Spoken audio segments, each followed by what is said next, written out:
എൻ്റെ പേര് പ്രകാശ് ജോസ്. ഞാൻ വയനാട് ജില്ലയിൽ മാനന്തവാടി താലൂക്കിൽ വാളാട് വില്ലേജിൽ താമസിക്കുന്നു. ഞാൻ 17 വർഷം പട്ടാളത്തിൽ ജോലി ചെയ്തു. അതിനുശേഷം ഇപ്പോൾ റിട്ടയറായി വന്ന ഒരു 5 വർഷമായി. അപ്പോൾ 5 വർഷമായിട്ട് ഞാനിപ്പോൾ പ്രധാനമായും വാഴക്കൃഷിയാണ് ചെയ്തുകൊണ്ടിരിക്കുന്നത്. വീട്ടിൽ എല്ലാവരും, കുടുംബത്തിലെല്ലാവരും, ചാച്ചനും അമ്മയും കുടുംബത്തിലുള്ള എല്ലാവരും കൃഷിക്കാരാണ്. അപ്പം എനിക്ക് ആദ്യം തൊട്ടേ കൃഷിയോട് ഭയങ്കര താല്പര്യമായിരുന്നു. അങ്ങനെ ആ താല്പര്യം ഉള്ളതുകൊണ്ട് ഞാൻ ലീവിന് വരുന്ന സമയത്തും കൃഷി ചെയ്യുമായിരുന്നു. വീട്ടിൽ വാഴക്കൃഷിയും അതുപോലെ ഇതെല്ലാം കണ്ട് ഞാൻ പഠിച്ച് അതിനെക്കുറിച്ച് ഭയങ്കര ഇൻട്രസ്റ്റ് ആയിരുന്നു. അപ്പോൾ അതുകൊണ്ടാണ് ഇപ്പം വന്നതിന് ശേഷം ഞാൻ കൃഷി ആരംഭിച്ചത്. അപ്പോൾ കൃഷി ചെയ്ത് അങ്ങനെ അത്യാവശ്യം വലിയ കുഴപ്പമില്ലാതെ അങ്ങനെ പോകുന്നു. കൃഷി ചെയ്തുകൊണ്ട് നമുക്ക് വരുമാനമുണ്ട്. അതുപോലെ നല്ലൊരു മാനസികമായിട്ടുള്ളൊരു സന്തോഷവും എല്ലാം ഈ കൃഷിയിലൂടെ നമുക്ക് കിട്ടുന്നു.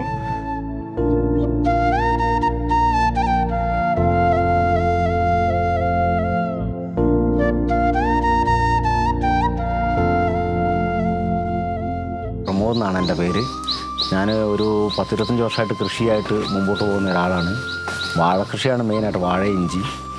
അങ്ങനെ വാഴക്കൃഷിയും കാര്യങ്ങളൊക്കെ നടത്തിയിട്ട് കുറേ നഷ്ടങ്ങളും കാര്യങ്ങളൊക്കെ ഇങ്ങനെ സംഭവിക്കുന്നുണ്ടായിരുന്നു. ഇപ്പോൾ പിന്നെ ചിലവ് കുറഞ്ഞ രീതിയിലാണ് കൃഷി നടത്തുന്നത്. അങ്ങനെ ഞാൻ രാവിലെ പള്ളിയിലെല്ലാം കഴിഞ്ഞ് വന്ന് വാഴക്കൃഷിയിലേക്കാണ് മെയിനായിട്ട് തിരിഞ്ഞിരിക്കുന്നത്. ഇപ്പോൾ ഏകദേശം ഒരു 10,000 വാഴ എൻ്റെ അടുത്തുണ്ട്.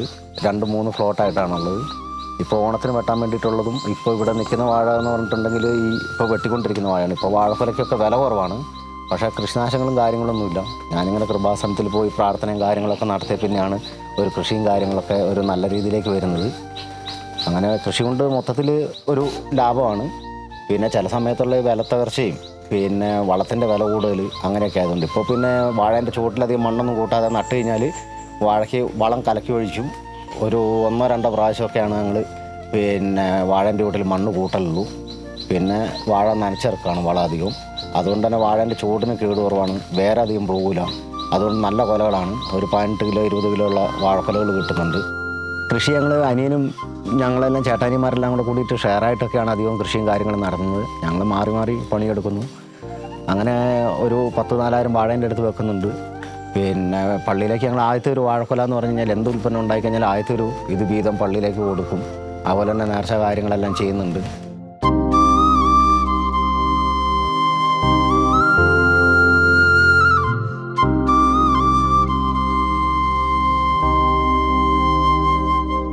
നേന്ത്രവാഴ ഇനത്തിൽ നമുക്കിപ്പോൾ ഒരു 4-5 വെറൈറ്റീസ് ഉണ്ട്. അപ്പോൾ ഇവിടെ ഈ ചെയ്തിരിക്കുന്നത് ഇതെന്ന് പറഞ്ഞാൽ കുള്ളംവാഴയാണ്. കുള്ളംവാഴയുടെ പ്രത്യേകത എന്ന് പറഞ്ഞാൽ 6 മാസം കൊണ്ട് നമുക്ക് ഇത് കൊലയ്ക്കും. അതിനുശേഷം ഒരു 9 മാസം ആകുമ്പോഴത്തേക്ക് നമുക്ക് കൊല മൂപ്പത്തി നമുക്ക് വെട്ടി കൊടുക്കാവുന്നതാണ്. പിന്നെ ഒരു ഇനം എന്ന് പറയുന്നത് തൃശ്ശനാപ്പള്ളിയാണ്. തൃശ്ശനാപ്പള്ളി ഇനത്തിനെന്ന് പറഞ്ഞിട്ടുണ്ടെങ്കിൽ നമുക്ക് ഏകദേശം 11-12 മാസം എടുക്കും.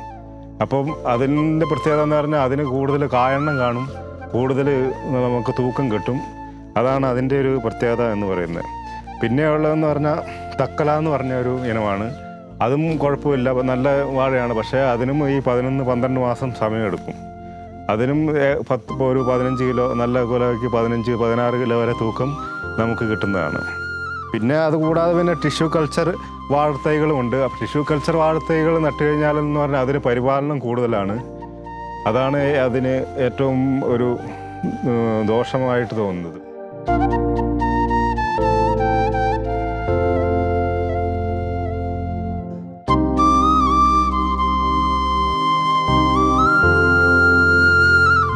നമുക്ക് 1 ഏക്കർ സ്ഥലത്ത് ഏകദേശം 1000 വാഴകൾ നടാൻ പറ്റും.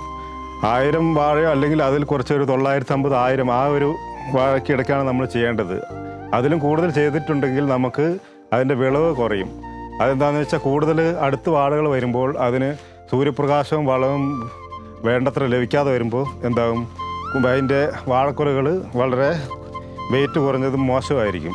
അതുകൊണ്ടാണ് 1 ഏക്കറിൽ 1000 വാഴ എന്ന കണക്ക് പറയുന്നത്. അതായത് ഒരു വാഴയ്ക്ക് ഒരു 35 സ്ക്വയർ ഫീറ്റ് സ്ഥലം നമുക്ക് വേണം നന്നായിട്ട് വളരാൻ വേണ്ടിയിട്ട്. അങ്ങനെ വാഴ വളരുന്നതിന് അതിന് 35 സ്ക്വയർ ഫീറ്റ് കൊടുക്കാൻ കാരണം വാഴയുടെ ഇലകൾ ഈ 2 സൈഡിലേക്കല്ല, ചുറ്റിലും ഇലകൾ വരുമ്പോൾ അതിന് സൂര്യപ്രകാശം കൂടുതൽ കിട്ടും. അങ്ങനെ സൂര്യപ്രകാശം കൂടുതൽ കിട്ടുമ്പോൾ കൂടുതൽ ആഹാരം പാകം ചെയ്യും. അങ്ങനെ ആഹാരം പാകം ചെയ്ത് കഴിയുമ്പോൾ നമുക്ക് അത് വാഴ കൂടുതൽ സ്റ്റോറേജ് ഉണ്ടാകും. അതിൽ ആ സ്റ്റോറേജ് ഉണ്ടായിക്കഴിഞ്ഞാൽ നമുക്ക് കൂടുതൽ വലിയ കുലകളും നല്ല ക്വാളിറ്റിയുള്ള കുലകളും ലഭിക്കും. പിന്നെ ഇതിൻ്റെ കൃഷി നടിയിൽ എന്ന് പറയുമ്പോൾ നമ്മൾ ആദ്യം ഇപ്പോൾ ഒരേക്കർ സ്ഥലം നമ്മൾ നടാൻ വേണ്ടി തിരഞ്ഞെടുത്ത് കഴിഞ്ഞാൽ അതിൽ ആ കാടുകളുണ്ടെങ്കിൽ കാടുകളെല്ലാം വെട്ടിത്തെളിച്ചതിന് ശേഷം അത് നമ്മൾ യന്ത്രത്തും കൊണ്ടോ അല്ലെങ്കിൽ തൂമ്പുകൾ കൊണ്ടോ പണിക്കാരെ കൊണ്ട് നമ്മളത് നന്നായിട്ട് കിളച്ച് ഒരുക്കണ സ്ഥലം, നന്നായിട്ട് നീർവാഴ്ചയുള്ള സ്ഥലവും വേണം. അല്ലാതെ ഉറച്ച സ്ഥലത്ത് ഒരു വാഴക്കൃഷി ചെയ്ത് കഴിഞ്ഞിട്ടുണ്ടെങ്കിൽ അതിന് വേരോട്ടം ലഭിക്കുകയില്ല. അതിന് വേണ്ടിയിട്ടാണ് നമ്മൾ ആദ്യം ഇതിനെ ഒന്ന് നന്നായിട്ട് ഉഴുതു മറിക്കുന്നു. അപ്പം അതിൻ്റെ ഉള്ളിൽ മണ്ണിൽ എല്ലാം ഉഴുതു മറിച്ചതിന് ശേഷം നമ്മൾ പിന്നെ ചെയ്യേണ്ടതെന്ന് വെച്ചാൽ അതിൻ്റെ ഉള്ളിൽ കുറച്ച് കുമ്മായം, ഒരു ഏക്കറിൽ ഒരു 10-15 പാക്കറ്റ് കുമ്മായം തൂളുക. കുമ്മായം തൂളി കഴിയുമ്പം അതിലുള്ള അസിഡിറ്റിയും ബാക്കി കാര്യങ്ങളെല്ലാം ഒന്ന് ക്ലിയർ ആകും, മണ്ണ് നന്നായി കിട്ടും. അതിനുശേഷം നമ്മൾ ചെയ്യേണ്ടതെന്ന് വെച്ചാൽ കന്ന് തിരഞ്ഞെടുക്കുക എന്നുള്ളതാണ്. ഏത് ദിനം കന്ന് തിരഞ്ഞെടുക്കണമെന്ന് വെച്ചാൽ കുള്ളൻ വാഴയാണെങ്കിൽ കുള്ളൻ വാഴ തിരഞ്ഞെടുക്കുക, അല്ലെങ്കിൽ തൃഷ്ണാപ്പള്ളി ആണെങ്കിൽ അത്, അല്ലെങ്കിൽ ടിഷ്യൂ കൾച്ചർ ആണെങ്കിൽ ഏത് വാഴയാണോ തിരഞ്ഞെടുക്കുന്നത്. ഒരു ഫ്ലോട്ടിൽ ഒരേ തരത്തിലുള്ള വാഴക്കുഞ്ഞുങ്ങൾ നടുന്നതായിരിക്കും ഏറ്റവും നല്ലത്. പല വെറൈറ്റി നടുമ്പോൾ അത് ചിലപ്പം പൊക്കക്കുറവ്, ചിലത് താമസം വരും, അത് നന്നായി കിട്ടാൻ ബുദ്ധിമുട്ടായിരിക്കും. അപ്പോൾ ശ്രദ്ധിക്കേണ്ട കാര്യം എന്ന് പറഞ്ഞാൽ നമ്മൾ ഒരു ഫ്ലോട്ടിൽ നടുമ്പോൾ എല്ലാം ഒരേ വെറൈറ്റിയിലുള്ള ഒരുപോലത്തെയുള്ള കുഞ്ഞുങ്ങൾ നടാൻ ശ്രദ്ധിക്കുക. അത് നടുമ്പോൾ ഈ പറഞ്ഞ മാതിരി സ്ഥലം ഒരുക്കുന്നതിന് ശേഷം പിന്നെ നടുക എന്ന് പറഞ്ഞാൽ നമ്മളിപ്പോൾ കരയിലും വയലിലും നടുന്നതിൽ വ്യത്യാസമുണ്ട്. കരയിൽ നടുവാണെങ്കിൽ നമുക്ക് കുറച്ച് കുഴിയെടുത്ത് നടാം. കുഴി എന്ന് പറഞ്ഞാൽ വലിയ കുഴിയല്ല, ഒരു 1/2 അടി താഴ്ചയുള്ള കുഴിയാണ് ഉദ്ദേശിക്കുന്നത്. അതേസമയം വയലിലാണെങ്കിൽ നമ്മൾ കുഴിയെടുക്കാൻ പാടില്ല, അധികം വലിയ കുഴിയെടുക്കാൻ പാടില്ല. ആ വിത്ത് കുഴിച്ചിടാൻ വേണ്ടിയിട്ടുള്ള അത്രയും ഒരു കുഴി മാത്രമാണ് പാടുള്ളൂ. അല്ലാതെ വെള്ളം അതിൻ്റെ ചോട്ടിൽ കെട്ടിക്കിടക്കരുത്. അത് മഴക്കാലത്ത് വെള്ളം കെട്ടിക്കിടന്നിട്ടുണ്ടെങ്കിൽ ഈ വാഴ വളരത്തില്ല, അതിൻ്റെ വേര് ചീയലും ഉണ്ടാകും. അതുകൊണ്ടാണ് വയലിൽ നമ്മൾ നടുമ്പോൾ കുറച്ച് ആ ഒരു ഗ്രൗണ്ട് ലെവലിൽ തന്നെ നടുക. അല്ലെങ്കിൽ അതിലും കുറച്ച് ഒരു 6 ഇഞ്ച് പൊക്കത്തിലൊരു തടം മാതിരി ഉണ്ടാക്കി അതിൽ വിത്ത് നടാൻ വേണ്ടിയിട്ട് ഒരു കുഴി ഉണ്ടാക്കി അതിലാണ് നടേണ്ടത്. കരയിലാണെങ്കിൽ ഈ പറഞ്ഞ മാതിരി 1/2 അടി താഴ്ചയിൽ 2 അടി 4 സൈഡും 2 അടിയും വീതിയും നീളമുള്ള കുഴിയെടുത്ത് അതിൻ്റെ ഉള്ളിൽ ചെറിയ കുഴി ഉണ്ടാക്കിയിട്ട് കരയിൽ നടുക. വയലിലാണ് ഈ പറഞ്ഞ മാതിരി കുറച്ച് പൊക്കി നടുക. അതിനുശേഷം പിന്നെ തട പൊന്തി വരുവാണെങ്കിൽ നമുക്ക് ഈ സൈഡിൽ നിന്ന് ഓരോ വളം ചെയ്യുമ്പോഴും മണ്ണ് ഇങ്ങനെ മുകളിലോട്ട് കൂട്ടി കൊടുക്കാൻ പറ്റും. അതുപോലെ തന്നെ വാഴ നട്ട് കഴിഞ്ഞിട്ടുണ്ടെങ്കിൽ അതിൻ്റെ വേരുകൾ എന്ന് പറയുന്നത് നമുക്ക് അറിയാം, ഇവിടുന്ന് 1 ഇഞ്ച് മുന്നോട്ട് വരുമ്പോൾ 1/2 ഇഞ്ച് താഴോട്ടാണ്. അപ്പോൾ ഇങ്ങനെ മുന്നോട്ട് വരുന്നതോറും ഇങ്ങനെ താഴ്ന്ന് പോയി അത് മണ്ണിൻ്റെ അടിയിലേക്ക് ഇറങ്ങും. അങ്ങനെ 4 സൈഡിൽ മണ്ണിലേക്ക് ഇറങ്ങി നന്നായി വേരോട്ടം കിട്ടുമ്പം വാഴ വേരിന് ശക്തി ഉണ്ടെങ്കിൽ വാഴ നല്ല സ്ട്രോങ്ങിൽ നിൽക്കും. അതേസമയം നമ്മൾ ഉറച്ച സ്ഥലത്താണ് നടുന്നതെങ്കിൽ ഈ വേര് ഓടില്ല, വളരെ വേരുകളുടെ എണ്ണം കുറവായിരിക്കും. അപ്പം എന്ത് ചെയ്യും, വാഴകൾ വളം വലിക്കാൻ കുറവായിരിക്കും, അതിന് സ്ട്രോങ് ആയിട്ട് നിൽക്കാനുള്ള കരുത്ത് കിട്ടത്തില്ല. അതുകൊണ്ട് ആണ് നമ്മൾ ഇങ്ങനെ നടുന്നത്. പിന്നെ ഒരു കാര്യം എന്ന് പറഞ്ഞിട്ടുണ്ടെങ്കിൽ വളം ഇടാൻ നേരത്ത് നമ്മൾ കൃത്യം അതിൻ്റെ ചോട്ടി കൊണ്ട് ഇടരുത്, ഒരു അടിയെങ്കിലും മാറിയിട്ടാണ് ഇടാൻ പാടുള്ളൂ. അതുപോലെ തന്നെ നട്ട് കഴിഞ്ഞിട്ടുണ്ടെങ്കിൽ നമ്മൾ ഏറ്റവും ആദ്യം ചെയ്യേണ്ടതെന്ന് വെച്ചാൽ ആദ്യത്തെ ഒരു 10-15 ദിവസത്തിനുള്ളിൽ ഇതിന് ഒരു ജൈവവളം എന്തെങ്കിലും നൽകുക. കോഴിവളമോ കമ്പോസ്റ്റ് വളങ്ങളോ അല്ലെങ്കിൽ എല്ലുപൊടി അങ്ങനെയുള്ള ഒരു 1 കിലോയോ 1/2 കിലോയെങ്കിലും വളം ഇതിന് ചുറ്റിലും ഇട്ട് കൊടുക്കുക. അങ്ങനെ ആകുമ്പോൾ ഇത് നട്ട് വേര് മുളച്ച് വരും ഒരു 10-15 ദിവസത്തിനുള്ളിൽ. അങ്ങനെ വേര് മുളച്ച് വരുമ്പം ഈ വാഴയ്ക്ക് വേണ്ട ന്യൂട്രീഷ്യൻസ് എല്ലാം ഈ ഉണ്ടോ എന്ന് ഈ വേരുകൾ സെർച്ച് ചെയ്ത് നോക്കുമ്പോൾ ന്യൂട്രീഷൻ ഉണ്ട് എന്ന അതിന് ഒരു മെസ്സേജ് വന്നു കഴിഞ്ഞാൽ ഇത് സെർച്ച് ചെയ്ത് കണ്ടുപിടിക്കുന്നു, എല്ലാ ന്യൂട്രീഷനും ഉണ്ട്. അങ്ങനെ ആകുമ്പോൾ ആ വാഴ എന്ത് ചെയ്യും, നല്ല വളർച്ചയ്ക്ക് വേണ്ടി നല്ല കരുത്തോടെ വളരാൻ വേണ്ടിയിട്ട് ഒരു പ്രവണത കാണിക്കും. അതേസമയം അവിടെ നമ്മൾ ജൈവവളം ഇല്ല, ന്യൂട്രീഷ്യൻസ് ഒന്നുമില്ല, വെറും ഇതേ കൊണ്ടേ നട്ടിരിക്കുകയാണ്, മണ്ണ് നമ്മൾ ഉഴുതു മറിച്ചിട്ടില്ല, അങ്ങനെ നട്ടിരിക്കുന്ന ആ വാഴ എന്ത് ചെയ്യും, ഒരു വളരെ പതുക്കെയാണ് വളരുകയുള്ളൂ. അതുകൊണ്ടാണ് വാഴ നട്ട് കഴിഞ്ഞിട്ടുണ്ട് ആദ്യത്തെ തന്നെ നടുമ്പോൾ തന്നെ നമ്മൾ ശ്രദ്ധിച്ചിട്ടുണ്ടെങ്കിലാണ് അതിന് നല്ല കുലകൾ ലഭിക്കുകയുള്ളൂ.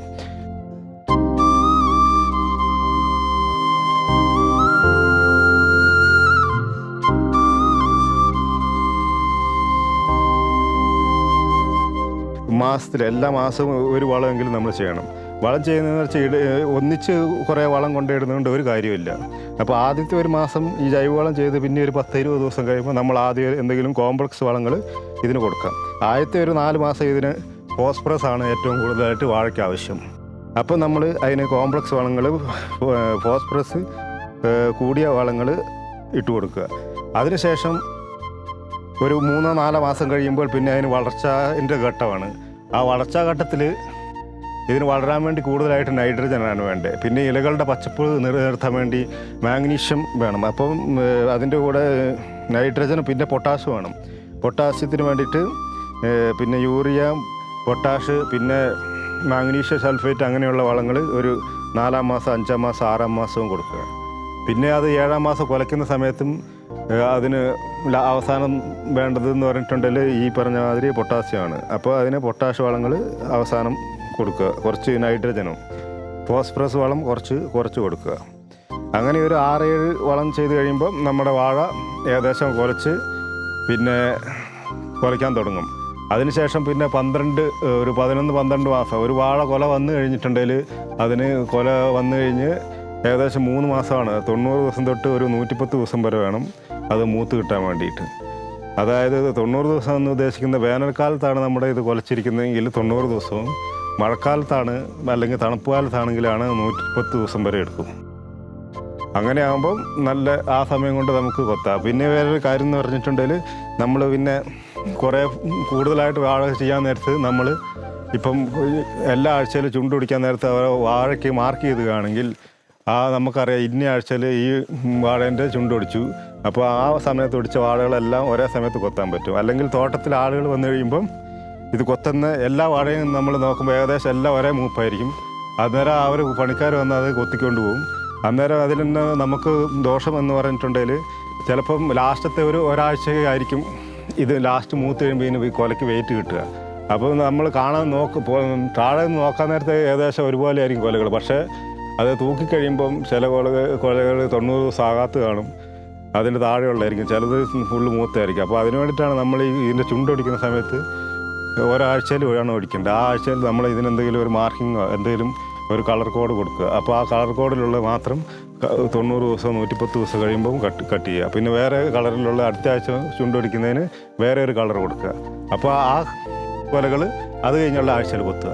അപ്പോൾ നമുക്ക് എന്ത് ചെയ്യും, കൂടുതൽ കൊലയ്ക്ക് വെയിറ്റ് കിട്ടും. അല്ലെങ്കിൽ നമ്മൾ അത് വെയിറ്റ് കുറവായിരിക്കും. അങ്ങനെ ഓരോ കൊലയിൽ 1-2 വെയിറ്റ് കൂടുതൽ, 1-2 കിലോ കൂടുതൽ തൂക്കം കിട്ടുമ്പോൾ നമുക്ക് അതിൽ കുറച്ച് നമുക്ക് ലാഭം കിട്ടും, കൂടുതൽ ബെനിഫിറ്റ് ഉണ്ടാകും.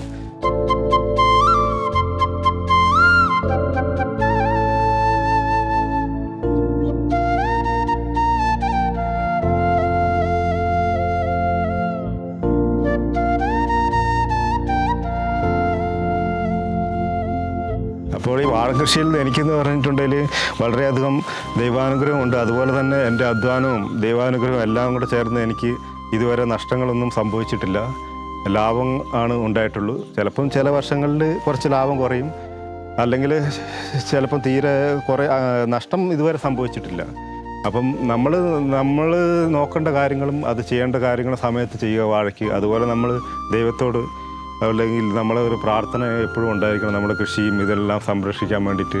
അങ്ങനെ നമ്മൾ നല്ല താല്പര്യത്തോടു കൂടിയും വിശ്വാസത്തോടു കൂടി എല്ലാം ചെയ്ത് കഴിഞ്ഞിട്ടുണ്ടെങ്കിൽ എല്ലാം നല്ലതായിട്ട് വരും, ഒരു നഷ്ടവും വരത്തില്ല. പിന്നെ ശരിക്കും ഇതിൻ്റെ ഒരു പ്രോഫിറ്റ് എന്ന് പറഞ്ഞാൽ ആവറേജ് നമുക്കൊരു മാർക്കറ്റിൽ എപ്പോഴും ഒരു 20 രൂപ ആവറേജ് നമുക്ക് മിനിമം പ്രതീക്ഷിക്കാം. അങ്ങനെ കൊല എന്ന് പറഞ്ഞാൽ ഒരു മിനിമം 10 കിലോ, ചിലപ്പോൾ അത് 15 ആകാം, അതിലും കൂടുതലാകാം. പക്ഷേ നമ്മളൊരു ആവറേജ് കണക്കാക്കുമ്പോൾ 10 കിലോ കൂട്ടിക്കഴിഞ്ഞാൽ തന്നെ 200 രൂപ കിട്ടും. നമുക്കൊരു കൊലയ്ക്ക് ഒരു വാഴയ്ക്ക് ഒരു 150 രൂപ മുടക്ക് വരും.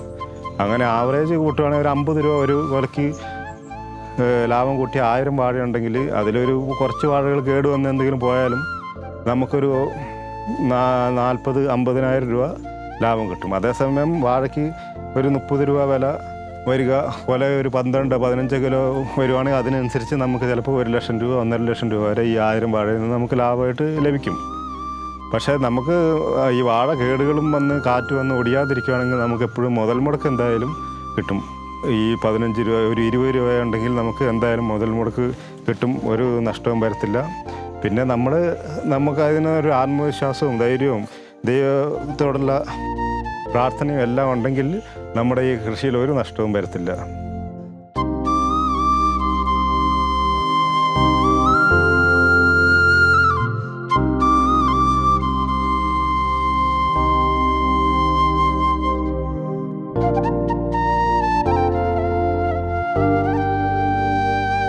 നമ്മൾ നല്ല വാഴയാണെന്ന് അറിയണമെങ്കിൽ ഏറ്റവും ആദ്യം ഇതിൻ്റെ വേര് തന്നെ നല്ല സ്ട്രോങ് ആണെന്ന് ഇങ്ങനെ തള്ളി നോക്കി കഴിഞ്ഞാൽ വേരില്ലാത്ത വാഴകളാണ് ഒരു തള്ളിക്കഴിഞ്ഞിട്ടുണ്ടെങ്കിൽ ഇത് നേരെ പോകും. ഇതിപ്പം കെട്ടിയിട്ടുണ്ട്. കെട്ടാത്ത ഒരു വാഴയാണ് നോർമൽ ഒരാൾ തള്ളിക്കഴിഞ്ഞാൽ ഇത് പോകാൻ പാടില്ല. അഥവാ അത് അങ്ങോട്ട് ചെരിയുന്നുണ്ട്, അതിൻ്റെ അർത്ഥം ഇതിന് വേരിന് കേടാണ്. അപ്പം നമ്മൾ വേരിന് കേടന് വേണ്ടിയിട്ട് ഒഴിക്കുന്ന മരുന്ന് എന്ന് പറഞ്ഞാൽ ഒരു ഫംഗിസൈഡ്, ഫംഗസ് മൂലം വരാം, അല്ലാതെ ഈ മറ്റേ കീടങ്ങൾ മൂലം വരാം. അപ്പോൾ രണ്ടും കൂടെ ചേർത്തിട്ട് നമ്മളൊരു ഇതുണ്ട്, സാഫും പിന്നെ മാർഷൽ എന്ന് പറഞ്ഞ കീടനാശിനിയും, അത് നമ്മൾ വാങ്ങിക്കഴിഞ്ഞിട്ടുണ്ടെങ്കിൽ അത് കൂട്ടിയിട്ട് ഒരു 2 ലിറ്റർ വീതം ചുറ്റും ഒഴിച്ചു കൊടുക്കുക. അപ്പോൾ ആ വേരുകേടുകൾ നമുക്ക് ഉണ്ടാകത്തില്ല. ഒരു വർഷത്തിൽ ഇപ്പോൾ നമ്മൾക്ക് ഒരു 2 പ്രാവശ്യം അത്രയും ചെയ്താൽ മതിയായിരിക്കും. നട്ട് കഴിഞ്ഞ് ഒരു 2 മാസം കഴിയുമ്പോഴും പിന്നെ ഒരു 4-ാം മാസം 5-ാം മാസം ചെയ്താൽ മതി, കുലയ്ക്കുന്നതിന് മുമ്പ്. നമ്മൾ ഇത് കുലച്ച് കഴിഞ്ഞിട്ട് ഇതിൻ്റെ ചുവട്ടിൽ വളവും കീടനാശിനി അതും കൊണ്ട് ഒഴിച്ചിട്ട് ഒരു കാര്യമില്ല. അതിനു മുമ്പേ ചെയ്യേണ്ട കാര്യങ്ങൾ ചെയ്തെങ്കിൽ മാത്രമാണ് നല്ല കൊലകളും കിട്ടുള്ളൂ, വാഴ നല്ല ആരോഗ്യത്തോടുകൂടി ഇരിക്കത്തുള്ളൂ. അത് കഴിഞ്ഞിട്ട് പിന്നെ ഇതിന് വരുന്നതാണ് ഈ കുലയ്ക്കുന്ന ഒരു സമയം. അതായത് ഇതിപ്പം കുള്ളം വാഴയാണ്. അല്ലാത്ത വാഴകളാണ് ഒരു 6-ാം മാസം 7-ാം മാസം ഇത് കുലയ്ക്കുന്നതിന് തൊട്ട് മുമ്പ് ഇതിൽ വണ്ടുകൾ വരും, ഒരു കറുത്ത നിറത്തിലുള്ള വണ്ടുകൾ. ഇപ്പോൾ ഇതിലില്ല. ഇതിൽ നമ്മൾ അതിന് മരുന്നടിച്ച് അതിനെല്ലാം നിയന്ത്രിച്ചിരിക്കുകയാണ്. ആ വണ്ടുകളെന്ന് പറഞ്ഞിട്ടുണ്ടെങ്കിൽ ഇപ്പോൾ എവിടെയാണ് വരുന്നതെന്ന് വെച്ചാൽ, ഇങ്ങനെ ഈ പോള നമ്മളിങ്ങനെ പൊളിച്ച് നോക്കിക്കഴിഞ്ഞാൽ ഇതിൻ്റെ ഉള്ളിൽ കാണും കറുത്ത വണ്ടുകൾ. ആ വണ്ടുകൾ മുട്ടയിട്ട് കഴിഞ്ഞ് പുഴുക്കൾ എന്ത് ചെയ്യും, ഈ തണ്ട് തുരന്ന് അകത്ത് കയറും. അതിങ്ങനെ പതുക്കെയാണ് അതിൻ്റെ പ്രോസസ്സ്. അതിപ്പം വണ്ടുകൾ വരും. പിന്നെ ഈ തണുപ്പുള്ളതുകൊണ്ട് വേനൽക്കാലത്താണ് അത്, ചൂടുള്ള സമയത്ത് ഇതിൻ്റെ ഉള്ളിൽ വന്നിരുന്നു ഇത് തുരന്ന് ഓരോ പോളെ കൂടെ കയറി അകത്ത് അതിൻ്റെ മാണത്ത് ഇതിലെത്തും, അകത്തെ മാണത്തിൽ പിണ്ടിയിൽ. ആ പിണ്ടിയും തുളച്ച് അതിൻ്റെ ഉള്ളിൽ തിന്നു കഴിയുമ്പോഴത്തേക്കും വാഴ മൊത്തം ഒടിഞ്ഞു പോകും. അങ്ങനെ ഇത് കൊല നമുക്ക് മൂത്ത് കിട്ടത്തില്ല. അപ്പോൾ അതിന് വേണ്ടിയിട്ട് നമ്മൾ അടിക്കാൻ വേണ്ടി ഇപ്പോൾ മാർക്കറ്റിൽ 2-3 തരത്തിലുള്ള മരുന്നുണ്ട്. ഇൻസെക്ടിസൈഡ്, അതിന് വേണ്ടിയിട്ട് നമ്മൾ ഏത് വേണമെങ്കിലും ഇൻസെക്ടിസൈഡും പിന്നെ കുറച്ച് പശ വേണമെങ്കിൽ അതിന് വേണ്ടിയിട്ട് അതിൻ്റെ കൂടെ പശയും ചേർത്തിട്ട് അടിക്കുക. അതിൽ നമ്മൾ ഫംഗിസൈഡ് അടിക്കണ്ട, ഇൻസെക്റ്റിന് വേണ്ടിയിട്ടുള്ള അടിക്കുക. ഈ കവിളിൽ കൂടെ കൊലയിൽ അടിക്കരുത്. ഇത് കൊല വരുന്നതിന് തൊട്ട് മുമ്പ് 1 മാസം മുമ്പാണ് അടിക്കേണ്ടത് ശരിക്കും. ആ ഒരു 6-ാം മാസം കൊല വന്നതിന് ശേഷം നമ്മൾ ഒരു മരുന്നുകളോ കാര്യങ്ങളോ ഒന്നും അടിക്കാൻ പാടില്ല. പിന്നെ വരുന്നതെന്ന് വെച്ചിട്ടുണ്ടെങ്കിൽ ഇതിൻ്റെ ഇലകൾക്ക് കണ്ടില്ലേ, ചില ഇലകൾക്ക് ഇത് അല്ല, ഏകദേശം എല്ലാ ഇലകൾക്കും തന്നെ ഭയങ്കരമായിട്ട് മഞ്ഞളിപ്പ് വരും. ആ മഞ്ഞളിപ്പ് എന്ന് പറഞ്ഞാൽ ഈ ഫംഗസിൻ്റെ വരുത്തുന്ന രോഗങ്ങളാണ്. അത് വരാനുള്ള കാരണം എന്ന് പറഞ്ഞിട്ടുണ്ടെങ്കിൽ വാഴകൾ കൂടുതൽ അടുത്ത് നിന്നിട്ടുണ്ടെങ്കിൽ ഇലകൾ തമ്മിൽ ടച്ചായി നിന്ന് കഴിഞ്ഞാൽ ഇതിൻ്റെ ഉള്ളിൽ എയർ സർക്കുലേഷൻ കുറയുമ്പോൾ അങ്ങനെ വരും.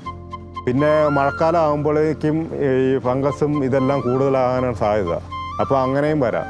അപ്പോൾ അതിന് വേണ്ടിയിട്ട് നമ്മൾ ഏതെങ്കിലും ഒരു നല്ല ഫംഗിസൈഡ് അതിന് വേണ്ടിയിട്ട് അടിക്കുക, ഇലകളിൽ സ്പ്രേ ചെയ്ത് കൊടുത്താൽ മതി. ഏറ്റവും ആദ്യം സ്പ്രേ ചെയ്യേണ്ടത് അടിഭാഗത്താണ് അധികം നന്നായിട്ട് സ്പ്രേ ചെയ്ത് കൊടുക്കുക.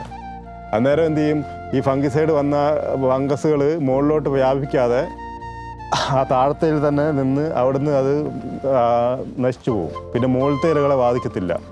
അതിന് വേണ്ടത് അതൊരു വർഷത്തിൽ 2 പ്രാവശ്യം അടിച്ചാൽ മതി. ഏറ്റവും ആദ്യം തന്നെ നിയന്ത്രിച്ചിട്ടുണ്ടെങ്കിൽ അതെല്ലാം കൺട്രോളിലാകും, ഒരു കുഴപ്പമില്ല. നമ്മൾ അവസാനം വരെ ഇത് 3, 4, 5 ഇലയിൽ വന്നു കഴിഞ്ഞിട്ട് പിന്നെ നമ്മൾ ഇതിനെ നിയന്ത്രിക്കാൻ പോയാൽ അത് ചിലപ്പോൾ കൺട്രോളിൽ വരത്തില്ല. അപ്പോൾ നമുക്ക് ആദായം കുറയും. ആദായം അപ്പം കൃത്യമായിട്ട് കിട്ടണമെങ്കിൽ ഇതിന് കൂടുതൽ ഇലകളുണ്ടെങ്കിലാണ് ഇത് കൂടുതൽ സൂര്യപ്രകാശം കിട്ടുകയുള്ളൂ, വളം വലിക്കുകയുള്ളൂ, ആഹാരം പാകം ചെയ്യുള്ളൂ, അങ്ങനെ വലിയ കുലകൾ ഉണ്ടാകത്തുള്ളൂ. അതേസമയം ഇതിൽ ഫംഗസും വന്ന് കീടങ്ങളും വന്നു കഴിഞ്ഞാൽ ഇതിൻ്റെ ഓരോ ഇലകൾ ഇങ്ങനെ നശിച്ച് ലാസ്റ്റ് മുകളിൽ 3-4 ഇലയായിട്ട് വന്നു കഴിഞ്ഞാൽ അതിന് വലിയ കൊലയും വരത്തില്ല, ഒന്നും വരത്തില്ല. ഒരു ചെറിയൊരു കൊലയായിരിക്കും. പിന്നെ അത് നമുക്ക് നഷ്ടത്തിലേക്ക് പോകും. ആ കൊല തൂക്കി കഴിഞ്ഞാൽ ചിലപ്പോൾ 5-6 കിലോ ആയിരിക്കും.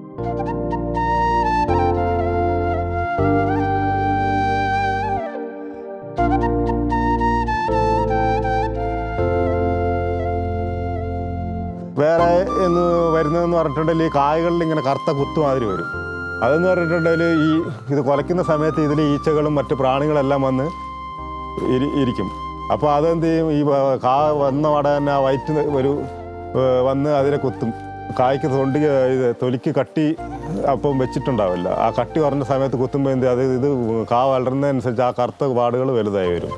അതിന് വേണ്ടിയിട്ട് നമ്മൾ ഈ കൊല വരുന്നതിന് മുമ്പ് എന്ത് ചെയ്യണമെന്ന് വെച്ചിട്ടുണ്ടെങ്കിൽ ഇങ്ങനെ ചുണ്ടിങ്ങനെ മുകളിലോട്ട് വരുന്ന ആ സമയത്തില്ലേ നമുക്ക് ഏകദേശം അറിയാൻ പറ്റില്ലേ, ആ സമയത്ത് നമ്മൾ ഇതുണ്ട് എന്താ വേപ്പെണ്ണയും കുറച്ച് നമ്മുടെ വെല്ലം ശർക്കരയും കൂടെ മിക്സ് ആക്കിയിട്ടൊരു മിശ്രിതമുണ്ട്. അത് നമ്മളിപ്പോൾ 1 കിലോ ശർക്കര ഒരു 100 ലിറ്ററിലും പിന്നെ ഒരു 100 ml അല്ലെ 200 ml ഇത് വേപ്പിൻ്റെ എണ്ണയില്ലേ, ആ എണ്ണ മിക്സ് ആക്കിയിട്ട് അതിൻ്റെ കവിളിൽ അടിച്ചു കൊടുക്കുക. അപ്പോൾ എന്ത് ഈ കീടങ്ങളെല്ലാം വന്നു കഴിയുമ്പം ഈ വേപ്പെണ്ണൻ്റെ മണം കാരണം എന്താവും, ആ കീടങ്ങൾ ഇപ്പോൾ ഇത് കുറയ്ക്കാൻ നേരത്ത് വരാൻ നേരത്തുള്ള കീടങ്ങളിപ്പോൾ ഏകദേശം ഒരു 90-99% അവിടെ വരത്തില്ല. അങ്ങനെ വരാതിരിക്കുമ്പോൾ എന്ത് ചെയ്യും, ഈ കായൽ വന്നിട്ട് ഈ ചെറിയ കീടങ്ങൾ വന്ന് കുത്തുന്ന ഒഴിവായി കഴിയുമ്പോൾ ആ കറുത്ത പാട് കായ്ക്ക് വരില്ല. എപ്പോഴും എല്ലാവരും മാർക്കറ്റിൽ നല്ല പാടില്ലാത്തത് നല്ല കായമാണ് വേണ്ടത്. നമ്മളതിൽ കറുത്ത പാട് ഇതൊന്നും വന്നു കഴിഞ്ഞിട്ടുണ്ടെങ്കിൽ അതിന് ഡിമാൻഡ് കുറവായിരിക്കും. അപ്പോൾ അങ്ങനെ ചെയ്ത് കഴിയുമ്പം അതിന് കറുത്ത കുത്തുകളൊന്നും ഉണ്ടാകത്തില്ല. അതെന്ന് പറഞ്ഞാൽ കൊല വന്നതിന് ശേഷമല്ല, വരുന്നതിന് തൊട്ട് ജസ്റ്റ് മുമ്പ് ആ ചുണ്ടിങ്ങനെ മുകളിലിങ്ങനെ പൊന്തി വരില്ല, ആ ഒരു സമയത്താണ് അവിടെ അത് സ്പ്രേ ചെയ്ത് കൊടുക്കേണ്ടത്. അത് വന്നു കഴിഞ്ഞിട്ട് സ്പ്രേ ചെയ്ത് കഴിഞ്ഞിട്ട് ആ കായക്കൂടെ അടിച്ചിട്ട് കാര്യമില്ല.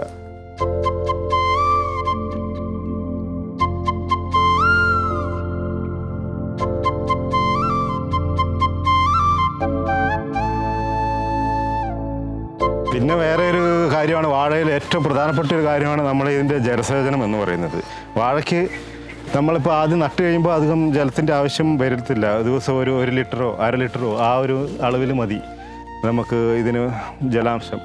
അതേസമയം ഇത് പൂർണ്ണ വളർച്ച എത്തിക്കഴിയുമ്പോൾ അല്ലെങ്കിൽ വളരുന്ന ആ ഘട്ടത്തിൽ ഏകദേശം ഒരു ദിവസം ഒരു 10 ലിറ്റർ വെള്ളമെങ്കിലും ഇതിനാവശ്യം വരും. അപ്പോൾ നമ്മൾ ജലസേചനത്തിനായിട്ട് അതിൻ്റെ സൗകര്യങ്ങൾ നമ്മൾ കണ്ടെത്തണം. ഒന്നില്ലേ നമ്മുടെ വീട്ടിലെ കുളത്തിൻ്റെ സൗകര്യം അല്ലെങ്കിൽ വേറെ മറ്റ് സൗകര്യങ്ങൾ എന്തെങ്കിലും ഉണ്ടെങ്കിൽ അതിൽ നിന്ന് നമുക്ക് പല വിധത്തിൽ ഡ്രിപ്പ് ഇറിഗേഷനായിട്ട് ഡ്രിപ്പ് ഇട്ടിട്ട് ഓരോ വാഴ ചുട്ടും തുള്ളിയായിട്ട് നനയ്ക്കുക. അങ്ങനെ ആകുമ്പോൾ കുറേ ജലത്തിൽ ലാഭം കിട്ടും. അതിൻ്റെ കൂടെ തന്നെ വേണമെങ്കിൽ നമുക്ക് വളവും വേണമെങ്കിൽ ഇതിൽ ചെയ്യാൻ പറ്റും. പിന്നെ അതുപോലെ പിന്നെ സ്പ്രിംഗ്ലർ ഇറിഗേഷൻ ഉണ്ട്. സ്പ്രിംഗ്ലർ വെച്ചിട്ടാണെങ്കിൽ അങ്ങനെ വേണമെങ്കിൽ അങ്ങനെ നനയ്ക്കുക. അല്ലാതെ പിന്നെ നമ്മളല്ലാതെ പൈപ്പ് പിടിച്ച് നനയ്ക്കുകയാണെങ്കിൽ അങ്ങനെ നനയ്ക്കുക. എങ്ങനെയാണെങ്കിലും ഇതിന് നല്ല ജലത്തിൻ്റെ ആവശ്യം ഉണ്ട്. അതേസമയം ഇതിൻ്റെ ചുവട്ടിൽ വെള്ളം ധാരാളം അങ്ങനെ കെട്ടി കിടക്കാനും പാടില്ല. വെള്ളം ഒഴിച്ച് കഴിഞ്ഞിട്ടുണ്ടെങ്കിൽ അത് നീർവാഴ്ചയുള്ള സ്ഥലമായിരിക്കണം. വെള്ളം ഡ്രെയിനായി പോകണം. അല്ലാതെ കെട്ടിക്കിടന്ന് കഴിഞ്ഞിട്ടുണ്ടെങ്കിൽ അതിന് വേരിന് ചീച്ചിലുണ്ടാകും. അതാണ് ഇപ്പോൾ ജലസേചനത്തെക്കുറിച്ച് പറയാനുള്ളത്.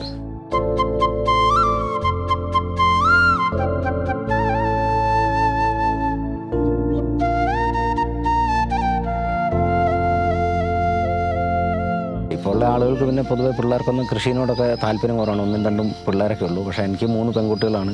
ഞാൻ വാഴ ഇടുന്ന സമയത്ത് വാഴയ്ക്ക് വളമിടാനും നനയ്ക്കാനും ഭാര്യയും 3 മക്കളും എല്ലാം വന്ന് സഹകരിക്കും. അവരാണ് ഞാനില്ലാത്ത സമയത്ത് മോട്ടോർ പിടിച്ച് പൈപ്പെല്ലാം ചെയ്തിട്ടുണ്ട്. അവരാണ് മോട്ടോർ പിടിച്ച് നനയ്ക്കുകയും കാര്യങ്ങളൊക്കെ ചെയ്യുന്നത്. മൂത്ത മകളിപ്പോൾ BSc നഴ്സിംഗ് പഠിക്കാൻ പോയി. ലീവിന് വരുന്ന സമയത്താണെങ്കിലും കൂടെ തന്നെ നിന്നിട്ട് എല്ലാ പണികൾക്കും കാര്യങ്ങൾക്കെല്ലാം കൂടും.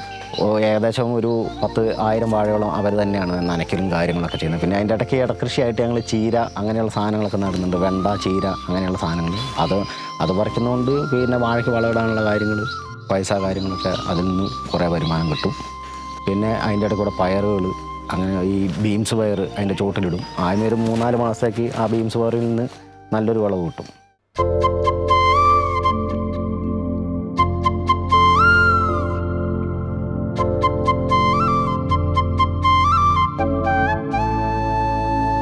ഒരു വർഷം വാഴ ചെയ്തെങ്കിൽ ഈ വർഷം ഈ വയലിൽ വാഴയാണെങ്കിൽ അടുത്ത വർഷം ഈ വയലിൽ കപ്പ. ഇനിയിപ്പോൾ അതിൽ അടുത്ത വർഷത്തേക്ക് വാഴ വെക്കാൻ വേണ്ടിയിട്ട് ഇപ്പോൾ കപ്പ ഉടനെ തന്നെ പറിച്ച് കഴിഞ്ഞാൽ കപ്പയ്ക്ക് ഇപ്പോൾ ലേശം വില കുറവാണ്. 20 രൂപയൊക്കെ വിലയുള്ളൂ. വിലയുള്ള സമയത്ത് കഴിഞ്ഞ സീസണിലൊക്കെ 30 രൂപ വരെ നമുക്ക് കപ്പയ്ക്ക് വില കിട്ടി.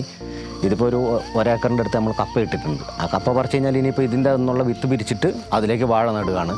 അന്നേരം ഇതിൽ അടുത്ത വർഷം വരുമ്പോൾ നമ്മൾ കപ്പ ഇടണം. അപ്പോൾ എല്ലാ കൃഷിയുണ്ട്. വീട്ടിലേക്കുള്ള ചിലവിനുള്ള കപ്പ എടുക്കാം, വിൽപ്പനയ്ക്കുള്ള കപ്പയുണ്ട്. ഇപ്പോൾ പഴയ പോലെ കപ്പയൊന്നും അങ്ങനെ ആരും കഴിക്കൽ കുറവാണ്. അധികം ഇപ്പോൾ വിൽക്കുകയാണ്. ഇങ്ങനെ ചിപ്സ് കാര്യങ്ങൾക്കൊക്കെ കപ്പ കയറി പോകുന്നുണ്ട്. ഇപ്പോൾ 20 രൂപയൊക്കെയാണ് കപ്പയ്ക്ക് വില. ഇനിയിപ്പം ഇതൊരു ഈ മാസത്തോടുകൂടി പറിക്കാറായ കപ്പയാണ്. അതിപ്പോൾ പറിച്ച് കഴിഞ്ഞാൽ ഇതിൽ നിന്ന് വാഴേൻ്റെ വിത്തെടുത്തിട്ട് അതിലേക്ക് നടുകയാണ്. അപ്പോൾ നമുക്ക് ഫുൾ ടൈം ഏത് സമയവും പണികളുണ്ടാവും, കൃഷിപ്പണികൾ. പിന്നെ ഇതിൻ്റെ ഇടയ്ക്കൂടെ ഇനിയിപ്പം കപ്പ, പയർ, അങ്ങനെ അതിൻ്റെ ഇടയ്ക്ക് പയർ കാര്യങ്ങൾ അങ്ങനെയുള്ള ഇടവേളകളൊക്കെ ചെയ്ത് കഴിഞ്ഞാൽ നമുക്ക് ലാഭമായിട്ട് മുമ്പോട്ട് പോകും. ഇതിലിപ്പോൾ കഴിഞ്ഞ പ്രാവശ്യം ഞങ്ങൾ ബീൻസ് പയറായിരുന്നു ഇതിൻ്റെ ചൂട്ടിലിട്ടെ. ഏകദേശം ഒരു 3 പ്രാവശ്യം വളമിടാനുള്ള പൈസ നമുക്ക് ആ ബീൻസ് പയറിൻ്റെ അകത്ത് നമുക്ക് കിട്ടി. പിന്നെ നമ്മുടെ ഒരു അധ്വാനമാണ് ഇതിൻ്റെ അകത്ത് മുടക്ക് വരുന്നത്. അതുകൊണ്ട് വലിയൊരു നഷ്ടം എന്ന് പറയാൻ സംഭവിക്കുന്നില്ല. ഈ തോട്ടത്തിലേക്കുള്ള വിത്തുകൾ മാത്രമാണ് നമ്മൾ വില കൊടുത്ത് വാങ്ങിയതാണ്. പുതിയൊരു കുള്ളം വാഴ എന്ന് പറഞ്ഞിട്ട്. പക്ഷേ അത് നമ്മൾ കൊണ്ടുവരുന്ന വിത്ത് കുറേ കുള്ളനായിക്കോണമെന്നില്ല. ഇനിയിപ്പോൾ ഇതിൻ്റെ അകത്ത് ഞങ്ങൾ വിത്ത് സെലക്ട് ചെയ്യും. കൊല വെട്ടുന്ന സമയത്ത് അടയാളം വെച്ചിട്ട് സെലക്ട് ചെയ്തിട്ട് ആ വിത്ത് പിരിച്ചിട്ടാണ് നമ്മൾ അടുത്ത സ്ഥലത്തേക്ക് കടന്നത്. അങ്ങനെയൊക്കെയാണ് നമ്മുടെ കൃഷി രീതി മുമ്പോട്ട് പോകുന്നത്.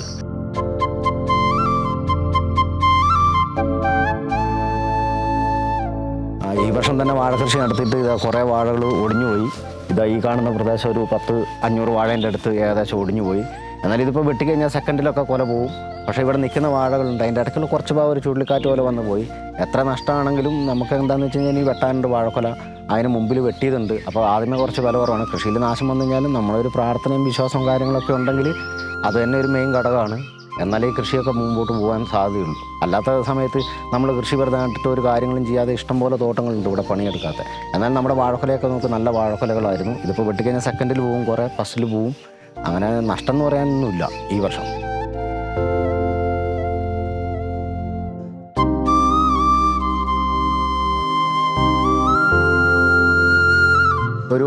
ഏകദേശം ഒരു 90% വാഴ കുലച്ച് കഴിഞ്ഞിട്ടാണ് ഞങ്ങൾ അധികം കെട്ടൽ. ഒരു 10% കുലയ്ക്കാൻ ബാക്കിയുണ്ടാവും. ആ സമയത്ത് ഞങ്ങൾ കയറ് വരിഞ്ഞ് കെട്ടി ഇടയ്ക്ക് ഓരോ മുട്ട് കൊടുക്കണം. നല്ല വാഴക്കൊലയാണെങ്കിൽ മുട്ട് കൊടുത്താൽ മാത്രമേ നിൽക്കുകയുള്ളൂ. പിന്നെ അധികം ഈ 3 mm പ്ലാസ്റ്റിക് കയർ കൊണ്ട് അങ്ങോട്ട് ഒരു വാഴയിലേക്ക് 4 കയർ വരും. ക്രോസായിട്ടും ഇങ്ങനെ 2 രൂപത്തിലാണ് കെട്ട് വരുന്നത്. പിന്നെ ആദ്യത്തെ ഒരു തോട്ടത്തിൻ്റെ കയർ അഴിച്ചിട്ട് നമുക്ക് വേണമെങ്കിൽ ഇതിപ്പോൾ ഈ തോട്ടം വെട്ടി തീർന്നു കഴിഞ്ഞാൽ ഇതിൻ്റെ കയർ അഴിച്ചിട്ട് ഇതിലേക്ക് വെക്കുകയാണെങ്കിൽ നമുക്ക് മുടക്ക് കുറേ കുറയും. പിന്നെ ഈ വർഷം കിട്ടുന്ന കയർ കൊല വെട്ടിക്കഴിഞ്ഞ് കഴിഞ്ഞാൽ അഴിച്ച് ചാക്കി കെട്ടിയിട്ട് വെക്കുകയാണ്. അത് അടുത്ത വർഷം ഒരു 3-4 പ്ലാസ്റ്റിക് കയറായതുകൊണ്ട് പെട്ടെന്ന് നശിച്ചു പോകില്ല. അപ്പോൾ അതൊരു 3-4 വർഷത്തേക്ക് നമുക്ക് ഉപയോഗിക്കാം. സ്ഥിരമായിട്ട് കൃഷി കൊണ്ട് നടക്കുന്നതുകൊണ്ട് അത് പിന്നീട് ഉപയോഗിക്കാം. അതിനനുസരിച്ച് ഇങ്ങനെ തീർന്നു പോകും. അല്ലെങ്കിൽ വാഴയ്ക്ക് വട്ടക്കയറിടാൻ വേണ്ടിയിട്ട് പഴയ കയറെടുത്തിട്ടിടും, പുതിയ കയർ വാങ്ങിയിട്ട് കെട്ടും. അപ്പോൾ ഒരു തോട്ടത്തിൽ കഴിഞ്ഞിട്ട് ആ തോട്ടത്തിൽ അഴിച്ചിട്ട് അടുത്ത തോട്ടത്തിൽ വേണം കെട്ടാം. 3-4 പ്രാവശ്യമായിട്ടാണ് വാഴ വെക്കണമെങ്കിൽ. ഒരു പ്രാവശ്യമായിട്ട് 10-2000 വാഴ വെച്ച് കഴിഞ്ഞാൽ ഒരു പ്രാവശ്യം കിട്ടുന്നു, അതെടുത്ത് വെക്കുന്നു, അങ്ങനെ നടക്കുള്ളൂ. അപ്പോൾ ഒരു 2-3 സെക്ഷനായിട്ട് വാഴ വെക്കുന്നതുകൊണ്ട് നമുക്ക് അതൊരു ലാഭമുള്ള കാര്യമാണ്. അപ്പോൾ ഒരു തോട്ടത്തിലേക്ക് ഒരു കയർ വാങ്ങിക്കഴിഞ്ഞാൽ അത് അടുത്ത തോട്ടത്തിലേക്ക് കൂടെ കൂടിയെടുക്കാം. ഇതിപ്പം മേലെ ഒരു തോട്ടം കരയിൽ നട്ട തോട്ടത്തിൽ നിന്ന് കയർ അഴിച്ചിട്ടാണ് നമ്മളിപ്പോൾ ഈ വയലിൽ ഇപ്പോൾ കെട്ടിയിരിക്കുന്നത്. ഓണത്തിന് കെട്ടാനുള്ളത്. ഇനിയിപ്പോൾ ഇത് വേറെ തോട്ടം ഉണ്ടെങ്കിൽ നമുക്കിതിപ്പോൾ വെട്ടി തീർന്നു കഴിഞ്ഞാൽ ആ കയറെടുത്തിട്ട് അടുത്ത സ്ഥലത്തേക്ക് കെട്ടാം. അങ്ങനെയൊക്കെയാണ് കൃഷി ലാഭത്തിൽ കൊണ്ടു നടക്കുന്നത്. അങ്ങനെയൊക്കെയാണ് ഞങ്ങളുടെ കൃഷി രീതികൾ പോകുന്നത്. എല്ലാവരും കൂടി ഒരുമിച്ചും കാര്യങ്ങളൊക്കെ ചെയ്യുന്നതുകൊണ്ട് ഞങ്ങൾക്ക് പിന്നെ പണി സ്മൂത്തായിട്ട് നടക്കുന്നുണ്ട്.